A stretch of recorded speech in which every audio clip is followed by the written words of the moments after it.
আমাদের অনন্য স্টোরি সকল প্রকার পার্ট গল্প দেখতে আমাদের চ্যানেলটি সাবস্ক্রাইব করে পাশে থাকা বেল আইকনটিতে ক্লিক করে অল নোটিফিকেশন অন করে দিন। কোথায় হারিয়ে যান বারবার? এত কাছ থেকে ডাকলেও ধ্যান ভাঙে না যে। প্রতি উত্তরে ঝিল চমৎকার হাসল। অভিনব ফোঁস করে দম ফেলে কফি কাপটা এগিয়ে দিল। ঝিল মৃদু হেসে কফিটা নিল। অভিনব কফি কাপে চুমুক দিয়ে পড়ল, ফটোগ্রাফি করছিলাম, হঠাৎ কফি খাওয়ার ইচ্ছে হলো, ভাবলাম আপনার জন্য একটা নিয়ে আসি। ঝিল কফি কাপে চুমুক বসিয়ে বলল, বাহ, কফির স্বাদটা তো বেশ ভালো। রিয়েলি ভালো হয়েছে? হ্যাঁ, খুব ভালো হয়েছে, অন্যরকম স্বাদ, এমনটা আমি খাইনি কখনো। অভিনব মৃদু হাসল, কফি কাপে আর একটু চুমুক দিয়ে বলল, এটা আমি বানিয়েছি। ঝিল ভ্রু কুচকালো। অভিনব লম্বা করে শ্বাস নিয়ে বলল, ইউএসএতে থেকে কয়েকটা কফির মিনি প্যাকেট এনেছিলাম, তবে এর স্বাদ ভিন্ন হওয়ার কারণ বাদামি চিনি। ব্ল্যাক কফিটা আমার ফেভারিট, তাই যখন ইচ্ছে করে বানিয়ে নেই। ঝিল ঝরা হাসল। ওর খুব লজ্জা লাগছে, এই বিদেশি ছেলেটারও কত গুণ, আর ও একটা অষ্টরম্ভা। কফি শেষ করে ওয়ান টাইম কাপ দুটো তুলে নিল অভিনব। তারপর কিছু একটা ভেবে বলল, লঞ্চে ছাদে যাবেন? আমি ফটোগ্রাফি করব, তাই বললাম। ঝিল প্রশস্ত হেসে বলল, অবশ্যই, বাট আমি ফটোগ্রাফিতে একদম কাঁচা। অভিনব একগাল হেসে বলল, আচ্ছা চলুন শিখে দেব, দেখবেন একটুতে কেমন শিখে গেছেন। ঝিল মাথা ঝাঁকালো। অভিনব চোখ দুটো ছোট ছোট করে বলল, বাই দ্য ওয়ে, এখানে কিন্তু আনলিমিটেড চা কফি দেওয়া হয়। ঝিল মলিন হাসল, তারপর বলল, ইস, আপনি তো আর আনলিমিটেড চা কফি বানাবেন না। অভিনব বাঁকা হাসল, ঠিক যেন পাক্কা ক্রিমিনাল, যার অর্থ ঝিলের বোধগম্য হলো না। অভিনব আর ঝিল লঞ্চের ছাদে চলে আসলো। ছাদ থেকে চারপাশটা ভিউটা আরো অনেক বেশি সুন্দর। ঝিল মোহনীয় চোখে চারপাশ দেখতে লাগলো। অভিনব এই ফাঁকে বেশ কয়েকটা ছবি তুলে নিল। ঝিল বুক ভরে শ্বাস নিয়ে পড়ল, অভিনব, একটা কথা বলুন তো, আমরা কি পাখিদের মতো হতে পারতাম না? তখন সারা দুনিয়া প্রাণ ফুলে উড়ে বেড়াতাম। খোলা হাওয়া, বাতাস, প্রকৃতির অসাধারণ রূপ, ইস কি ভালোই না হতো বলুন। অভিনব ফটো ক্লিক করে নিয়ে পড়ল, হতো হয়তো, তবে একটা কথা কি জানেন, আমরা মানুষরা না জীবনে সব থেকে বেশি আফসোস করি, আমরা কখনোই নিজেদের নিয়ে পরিপূর্ণ সুখী নই। ঝিল ঠোঁট দুটো প্রশস্ত করে রইল। অভিনব ঝিলের দিকে তাকিয়ে বলল, আপনি কি জানেন, আমরা যতটা নিরাপদে থাকি এই পশু পাখিরা ততটা নিরাপদে থাকে না। কেমন? এই যে আমরা যখন তখন নির্বিচারে পশু পাখি হত্যা করি, ওদের জীবনের নিশ্চয়তা নেই, সোসাইটি সেফটি নেই, কিন্তু আমাদের তো আছে। হ্যাঁ, 100% নেই, কিন্তু খানিকটা তো আছে। আমাদের জন্য প্রশাসন আছে, কিন্তু ওদের নেই। ওরা সারাক্ষণ ভয়ে বেঁচে থাকে। ইনফ্যাক্ট এখন তো বনগুলোতেও ওদের নিরাপত্তা নেই, দুষ্কৃতীরা লুকিয়ে পশু পাখি হত্যা করছে। তবে একটা কথা কি জানেন, সবশেষে আমরা যদি আমাদের জীবন নিয়ে খুশি থাকতে পারি তাহলেই সার্থকতা। এত শত আফসোস রাখতে নেই। জন্ম যখন মানুষ হয়েছি তখন নিশ্চয়ই আমরা সৌভাগ্যবান। ঝিল অবাক চোখে তাকিয়ে রইল। একটা মানুষ কি করে এত সুন্দর কথা বলতে পারে? নিঃসন্দেহে এই মানুষটা অসাধারণ। ঝিলের ভেতর থেকে এক অদ্ভুত ভালো লাগা কাজ করলো। ঝিল চোখ বন্ধ করে লম্বা করে শ্বাস নিল। প্রকৃতির অপরূপ সৌন্দর্য দেখতে লাগলো। অভিনব এক পলক তাকিয়ে বলল, ঝিল আসুন, আপনি না ফটোগ্রাফি শিখবেন? আসছি। ঝিল অভিনবর কাছে আসলো। অভিনব বেশ কয়েকটা ফটো তুলে নিয়ে বলল, ফটোগ্রাফির প্রথম শর্ত হচ্ছে মনোযোগ, অর্থাৎ ফোকাস। আপনি যদি ফটো ক্লিকের সময় অন্য কোথাও মনোযোগী হয়ে থাকেন তাহলে কোনোভাবেই ফটোগ্রাফি সম্ভব না। আর একটা কথা, যে কোনো জিনিসকে আর্টিফিশিয়াল রূপ দিয়ে ফটো ক্লিক করবেন না। ঝিল নাক মুখ কুঁচকে বলল, মানে? আপনি কোনো কিছুকে বেশ সাজিয়ে গুছিয়ে ফটো ক্লিক করবেন না, তাহলে সেটা প্রাণবন্ত লাগবে না, তখন মনে হবে আর্টিফিশিয়াল, সেটা যা ফটোগ্রাফির মূল স্তরে পড়ে না। ফটোগ্রাফি এমনভাবে করতে হবে যাতে ন্যাচারাল সৌন্দর্য ফুটে ওঠে, মনে হয় ছবিটা হাসছে। ঝিল প্রাণ খোলা হাসলো। হাসতে হাসতে চারিদিকে একবার চোখ বোলালো। অভিনব সেই ফাঁকে লুকিয়ে ঝিলের একটা ছবি তুলে নিল। ঝিলের প্রাণ খোলা স্বচ্ছ হাসি মাখা ছবি। ঝিল মাথা ঝাঁকিয়ে বলল, আপনি নিঃসন্দেহে বাচ্চাদের খুব ভালো করে পড়াতে পারবেন, অবশ্য বড়দেরও পারবেন। অভিনব মৃদু হেসে বলল, I think you are right miss Jhil. Jhil ভ্রু বাঁকিয়ে হালকা হাসল। অভিনব অধর কোণে হাসি রেখে বলল, ইউএসএ এর হার্ভার্ড ইউনিভার্সিটি আমি প্রাক্তন লেকচারার। ঝিল অবিশ্বাসের চোখে তাকালো। অভিনব দারুণ হেসে বলল, সেখানে আপনার বয়সে কিংবা তার থেকে বড় আমার হাজার হাজার স্টুডেন্ট আছে যারা আমাকে স্যার বলে সম্বোধন করে। ঝিল লজ্জা পেল। তার থেকে বড় বড় ছেলেমেয়েরা অভিনবকে স্যার বলে ডাকে, আর ওর নাম ধরে ডাকে। ইস, বিষয়টা পিঠ খুঁটে। ঝিলের লজ্জা মাখা মুখটা দেখে অভিনব স্বচ্ছ হাসল। ঝিলের অস্বস্তি বুঝতে পেরে বলল, ডোন্ট ওয়ারি মিস ঝিল, আপনি হয়তো আমার স্টুডেন্ট বয়সী টেকনিক্যাল স্টুডেন্ট তো নন। ঝিল অপ্রস্তুত হাসল। অভিনব ঝিলকে সহজ করতে বলল, আপনাকে তো আমি বলেছি আমরা সহযাত্রী আর পূর্ব পরিচিত, তাই আমরা বন্ধুদের মতো আচরণ করব। ঝিল মাথা ঝাঁকালো। অভিনব মৃদু হাসল। বেশ কিছুক্ষণ দুজনের মাঝে নীরবতা চলল। ঝিল নীরবতা ভেঙে বলল, আচ্ছা প্রাক্তন লেকচারার বললেন যে এখন? না, আসলে আমি এই জবটা কখনোই করতে চাইনি, পাপার জন্য করতে হয়েছে। ভার্সিটি থেকে রিকোয়েস্ট এসেছিল পাপার কাছে, পাপার ইমেজ রক্ষা করতে গিয়ে টিচার হয়ে গেলাম। অবশ্য 1 বছরই ছিলাম, কারণ ওইসব আমার দ্বারা সম্ভব নয়। আমি ভ্রমণপ্রেমী, অত সময় কোথায় পড়ানোর। এত স্পেশাল একটা জব করলেন না, আমেরিকার টপ ভার্সিটি। অভিনব মৃদু হাসল, তারপর বলল, হ্যাঁ সেটা ঠিক, তবে পারিবারিক বিজনেসের থেকে অনেক শান্তির। যখন তখন যেখানে ইচ্ছে যাওয়া যায়, নো ঝামেলা। আর তাছাড়া আমি বিডিতে আসার জন্যই জবটা ছেড়েছিলাম, ওই যে 1.5 বছর আগে। ঝিল ছোট করে ওহ বলে উত্তর দিল। অভিনব ঝিলকে দিয়ে বেশ কয়েকটা ফটো ক্লিক করালো। ঝিল বেশ উত্তেজিত। এত ভালো ক্লিক ও কখনো করতে পারেনি।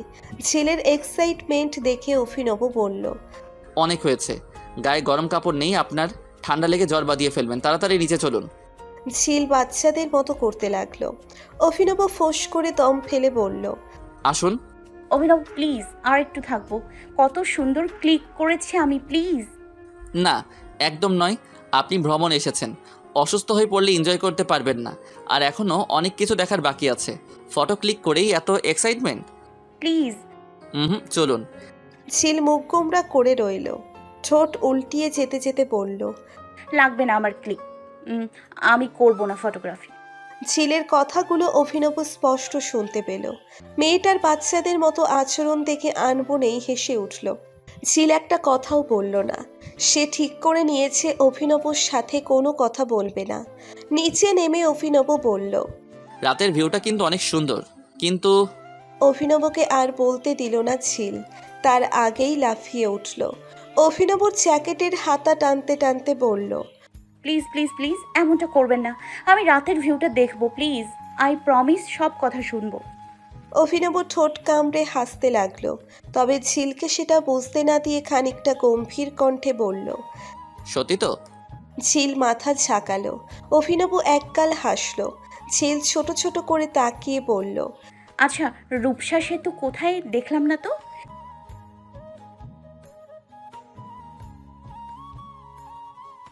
ঝিল মুখটা গোমড়া করে রইল। অভিনব ফ্যালফ্যাল করে তাকিয়ে বলল, আপনার খুব পছন্দের? ঝিল মাথা ঝাঁকিয়ে বলল, হ্যাঁ আমার ইচ্ছে ছিল আমি নদী পথে সেতুটা দেখব। আসার পথে দেখে নেবেন, এখন মন খারাপ করে রইলে পুরো ট্যুরটাই খারাপ যাবে। ঝিল মুড ভালো করার জন্য ফোন স্ক্রল করতে লাগলো। অভিনব গলা ছেড়ে বলল, আমি ওইবার এসে বাইক রাইড করেছিলাম রূপসা সেতুতে, বেশ ভালো লেগেছিল। ঝিল মুখটা বাংলার পাঁচের মতো করে অভিমানী কণ্ঠে বলল, তাতে আমার কি, আমি তো কিছুই করতে পারিনি। বাইক রাইড তো স্বপ্নেও না। পাপারা তো আমাকে বাইকে উঠতেই দেয় না। অবশ্য বাইকটা আমিও চালাতে পারি। ধ্যাত, বাইকের কথা বলে আরও মুড অফ করে দিলেন, ভাল লাগে না। ঝিল হন হনিয়ে কেবিনের দিকে চলে গেল। অভিনব বোকার মতো সেদিকে চেয়ে রইল। ঝিল যে এইভাবে রাগ দেখাতে পারে তাও ভাবতেও পারেনি। দুপুর 12:30। টুরিস্ট লঞ্চটা প্রায় মংলার কাছাকাছি চলে এসেছে। ঝিল দুটো মেয়ের সাথে গল্প করে যাচ্ছে। অভিনব বাঁকা চোখে তাকিয়ে তা দেখছে। মেয়েটা সাধারণ একটা কথার জন্য এত রেগে গেল কি জানি। অভিনবর ফাঁকা মস্তিষ্কে কথাটা গেল না ঠিকঠাক। মাহের গলা ছেড়ে ডাকতে লাগলো, অভিনব ভাই একটা হেল্প করো প্লিজ। অভিনব মৃদু হেসে ওদের কাছে এসে দাঁড়ালো। অমিত শুকনো মুখে বলল, আসলে সমস্যাটা হয়েছে কি, আমরা আমাদের ট্যুর নিয়ে একটা ভিডিও বানাতে চাই, কিন্তু চারপাশে ভিউটা ঠিকঠাক তুলতে পারছি না। অভিনব মোহনীয় হেসে পড়ল। দাও আমি তুলে দিচ্ছি। মাথা ঠান্ডা রেখে কাজ করো, দেখবে ভিউটা সুন্দর হবে। অভিনব হাতে ক্যামেরা পেয়ে মিনিটের মাঝে সুন্দর এক ভিউ তুলে নিল। শাকিল ঘড়ির টাইম দেখে বলল, করমজল যেতে এখনো অনেকটা টাইম লাগবে। লাঞ্চ কয়টায় রে? মাহের ভ্রুকুচকে বলল, খিদে পেয়েছে নাকি পেটুক কোথাকার? লাঞ্চ তো 3টায়। আরে না, চা খাবো ভাবছি। আচ্ছা, সবাই খাবি তো? অভিনব ভাই, তুমি? হ্যাঁ, বাট চিনি দিও না ভাই। অমিত কোমরে হাত গুজে পড়ল। আরে ভাই, এত ডায়েট ফাইট করে কি হবে? জীবনে খাওয়া দাওয়াই তো সব। অভিনব অথর কোণে হাসি ফুটিয়ে পড়ল। ডায়েট না এটা। যেহেতু আমি চিনি ছাড়াই খেতে পারি, তাই চিনি না খাওয়াই ভালো। অতিরিক্ত চিনি খাওয়া স্বাস্থ্যকর নয়। আর আমরা এত এত অয়েলি খাবার খাবো, শুধু শুধু এক্সট্রা কিলো ক্যালোরি না বাড়ানোটাই ভালো। পরে দেখবে ভ্রমণে এসে অসুস্থ হয়ে পড়েছ। শাকিল যা, অভিনব ঠিকই বলেছে, সবার জন্য লেবু চা নিয়ে আয়, উইদাউট সুগার। শাকিল একগাল হেসে চলে গেল। অভিনব আরও কিছু ভিউ তুলে অমিতের হাতে ক্যামেরা দিল। অমিত ভিউ দেখতে দেখতে বলল, আচ্ছা অভিনব, তুমি কি আমেরিকাতেই সেটেল? জন্মসূত্রেই আমি আমেরিকান। আমার বংশের অনেকেই আমেরিকাতে আছেন। বহু বছর হলো আমাদের রিলেটিভরা আমেরিকাতে থাকে, প্রায় 200 বছর। মাহের হাঁ হয়ে রইল। অভিনব মৃদু হেসে পড়ল। বাট আমার মম খাঁটি বাংলাদেশি।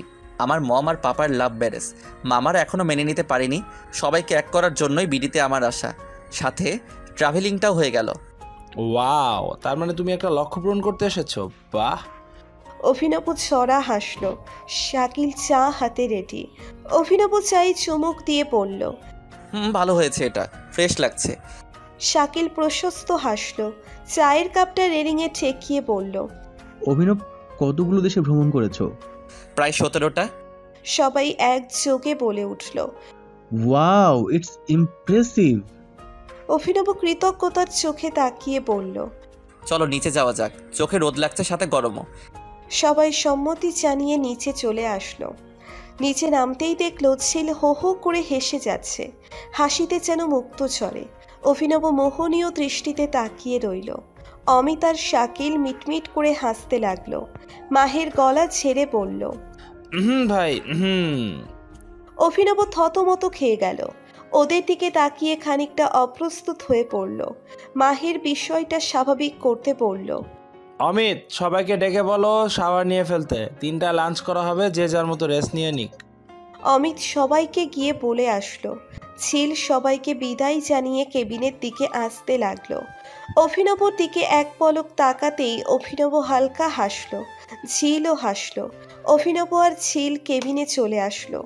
অভিনব জ্যাকেট খুলে রাখলো। তারপর কিছু একটা ভেবে বলল, একটু পরে শাওয়ার নিন, চলুন ছাদ থেকে ঘুরে আসি। ঝিল মাথা ঝাঁকিয়ে অভিনবর সাথে চলে আসলো। ছাদে আসতেই হালকা বাতাস, হালকা রোদ অনুভব করলো ওরা। ওদের লঞ্চ মংলা বন্দরে চলে এসেছে। মংলা বন্দর থেকে বেশ অনেক গাড়ি বের হয়। ঝিল নাকমুখ কুচকে নিয়ে বলল, এটা কোথায়? ও, বাট চট্টগ্রাম বন্দর বেশি সুন্দর। আমরা বনে কখন যাব? আর কয়েক ঘন্টা পরে আমরা করমজল যাব। আপনি মাওয়া রোডে গিয়েছেন? যাওয়ার পথে যাবেন। মাওয়া হাইওয়েটাকে আপনার কাছে ফরেন ট্যুরের মতোই লাগবে, খুব সুন্দর। ঝিল সম্মতি জানালো। তারপর মাথায় হাত দিয়ে একটা চেয়ার টেনে বসে রইল। অভিনব কিছুক্ষণ ভেবে পড়ল, একটা কথা বলুন তো, আপনি একা কেন এখানে এসেছেন? সাথে কাউকে নিয়েও আসতে পারতেন। এত রিস্ক নিয়ে। ঝিল অপ্রস্তুত হেসে বলল, বাসা থেকে পালিয়ে আসছি। হোয়াট? ঝিল মেকি হাসি দিয়ে বলল, আবার বিয়ে দিতে চাইছিল, তাই আবার পালিয়ে আসছি। আমি চাই না বিয়ে করতে। বিয়ে কথাটা শুনেই অভিনবর বুকের ভেতর মোচড় দিয়ে উঠল। ওরা কেউ মানে আর না মানে, এই মেয়েটা তো ওর বউ। ঝিল নিজেও অপ্রস্তুত হয়ে পড়ল। ভুলেই গিয়েছিল অভিনব আর ওর সাথে ঘটে যাওয়া সেই মুহূর্তের কথা। অভিনব কিছুক্ষণ অন্যদিকে তাকিয়ে থেকে বলল, চলুন নিচে যাওয়া যাক। কাল রাতে ঘুমাইনি, তাই একটু ঘুমের প্রয়োজন। চোখটা কেমন জ্বালা করছে। ঝিল আলতো করে সম্মতি জানালো। দুজনে কেবিনে এসে জামা কাপড় বের করে নিল। অভিনব অনুনয়ের স্বরে বলল, আমি আগে শাওয়ার নিলে আপনার সমস্যা হবে। আসলে একটু ঘুমের প্রয়োজন। আরে সমস্যা নেই, আপনি যান। অভিনব কৃতজ্ঞতার হাসি দিয়ে ওয়াশরুমে চলে আসলো। ঝিল ব্যাগ থেকে একটা আর্ট পেপার বের করে নিল। যেহেতু সুন্দরবন এসেছে তাই সব থেকে আকর্ষণীয় যেটা সেটাই আঁকা শুরু করলো। অভিনব শাওয়ার শেষ করে টাওয়াল দিয়ে মাথা মুছতে মুছতে চলে আসলো। ঝিল দরজা খোলার আওয়াজ শুনে ঘাড় মুড়িয়ে তাকালো। অভিনবর দিকে তাকিয়ে ওর হৃদস্পন্দন থেমে গেল। অভিনবর ভেজা চুলগুলো থেকে টুপটুপ করে পানি ঝরছে, কয়েকটা চুল কপালে লেপ্টে আছে। কয়েক সেকেন্ড পর ঝিলের হুঁশ আসতেই ঝিল চোখ সরিয়ে নিল। অভিনব বেডের কাছে এসে বলল, এটা কি? একটা স্পেশাল মুহূর্ত আর্ট করেছি। অভিনব ঝরা হেসে বলল। দেখি।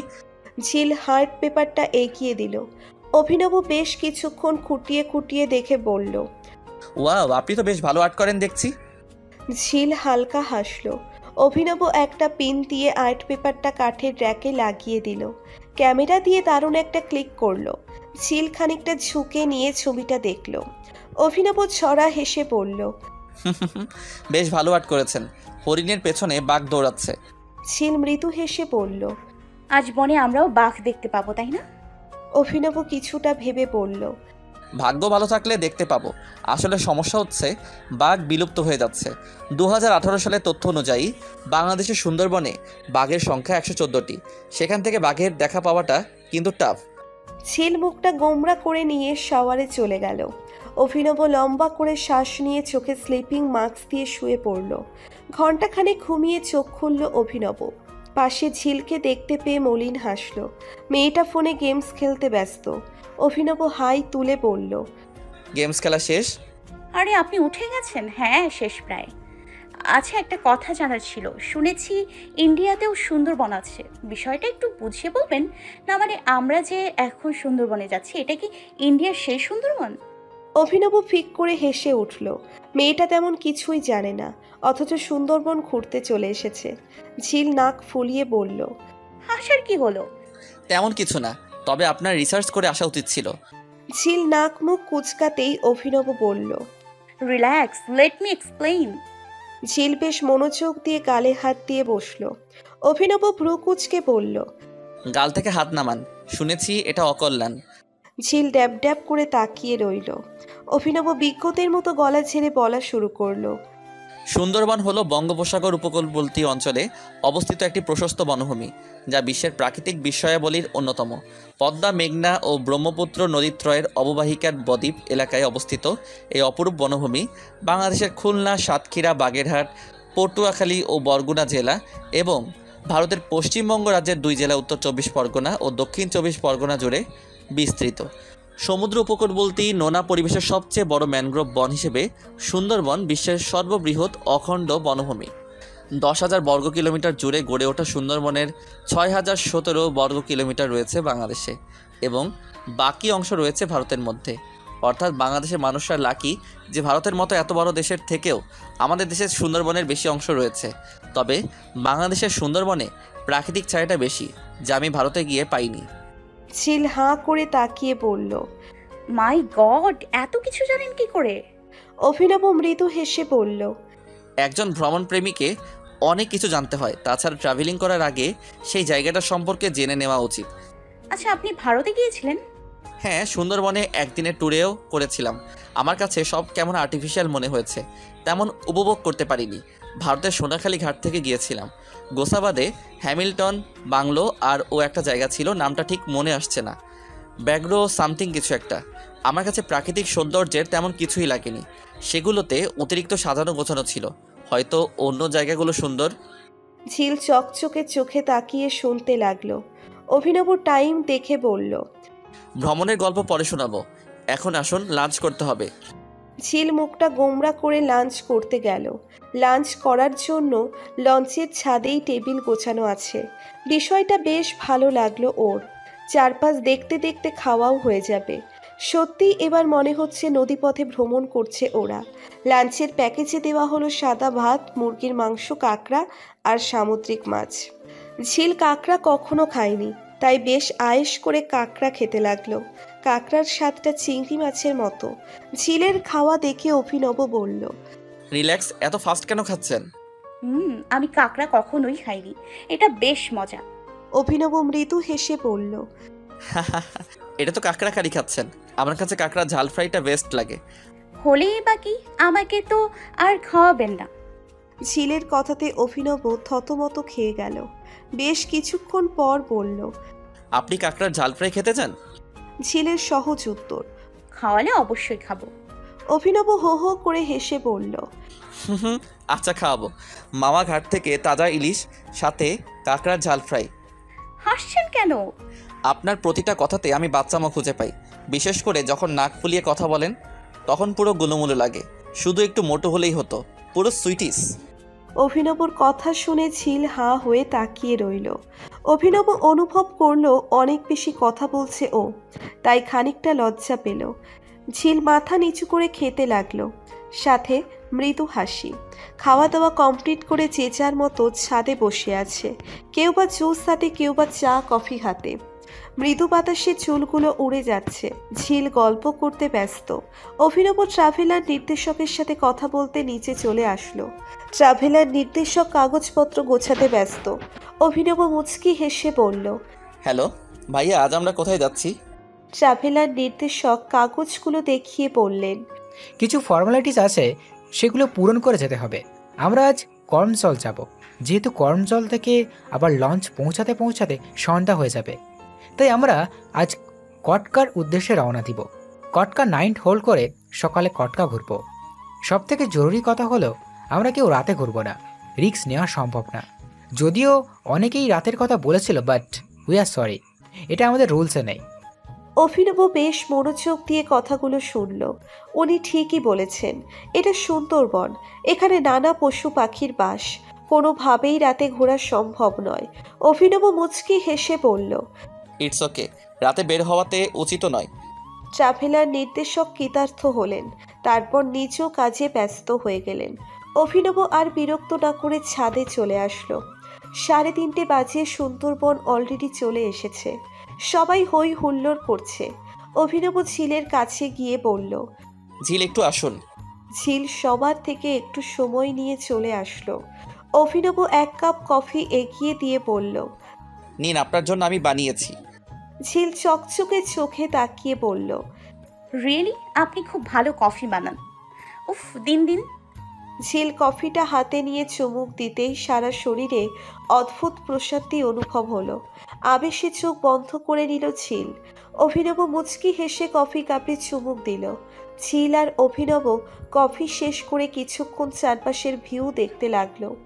ঝিল খানিকটা দূরে সরে যেতেই একটা মেয়ে এসে অভিনবর পাশে দাঁড়ালো। অভিনব ভদ্রতার খাতিরে হাসলো। মেয়েটা হাত বাড়িয়ে দিয়ে বলল, high, I am Mahera Ahmed নদী।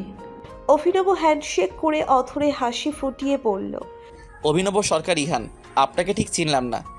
আমি মাহের ভাইয়ার ছোট বোন। ভাইয়ার ভাবি আসছিল, তার সাথে আমি আর আমার কাজিন আফরাও এসেছি। অভিনব হালকা হাসলো। মাহেরা একের পর এক প্রশ্ন করেই যাচ্ছে। অভিনব সন্তর্পণে উত্তর দিচ্ছে, ফাঁকে ফাঁকে হাসছে। বুকে হাত গুছিয়ে ঝিলটা দেখছে। অভিনবর সাথে মাহিরার ঢলাঢলি সহ্য হচ্ছে না ওর, তাই আর এক মুহূর্ত সেখানে না দাঁড়িয়ে সোজা নিচে চলে গেল। নিজের কেবিনে গিয়ে বেডে শুয়ে পড়ল। একটা বালিশ কানে চাপা দিয়ে নিল। অভিনব ঝিলকে খুঁজে চলেছে। এখন লঞ্চ থেকে নেমে বোটে করে সবাই কর্মজল যাবে, কিন্তু ঝিলকে আশেপাশে দেখা যাচ্ছে না। অভিনব স্বরূপ রুজুগল কুচকে গেল। লঞ্চের মধ্যে বিপদের আশঙ্কা নেই বললেই চলে, তবুও মেয়ে মানুষ মানেই চিন্তার কারণ। বিষাক্ত হায়নারা ঝাঁপিয়ে পড়ে তাদের উপর। অভিনব ছাদ থেকে নেমে আশেপাশে খুঁজতে লাগলো। 3 তলা লঞ্চের সব জায়গায় খুঁজে অবশেষে কেবিনের দিকে পা বাড়ালো। মনে প্রাণে চাইল ঝিল যেন সেখানেই থাকে। কেবিনে এসে ভ্রু কুঁচকে নিল। কেউ যে শুয়ে আছে তা ঠিকই বোঝা যাচ্ছে, তবে কে শুয়ে আছে তা বোঝা যাচ্ছে না, কারণ গায়ে চাদর চড়িয়ে মাথার উপর বালিশ চাপা দিয়ে রেখেছে। কি অদ্ভুত! অভিনব ঠোঁট বাঁকিয়ে বেডের কাছে গিয়ে দাঁড়ালো। এক পলক দেখে নিল। হাইট দেখে মনে হচ্ছে ঝিলই, তাই বিনা সংকোচে মাথায় চেপে রাখা বালিশটা সরিয়ে নিল। ঝিলের দিকে তাকিয়ে ফিক করে হেসে দিল। অর্ধেক চুল ঝিলের মুখে লেপ্টে আছে, ঠিক যেন কোনো ভূত নেই।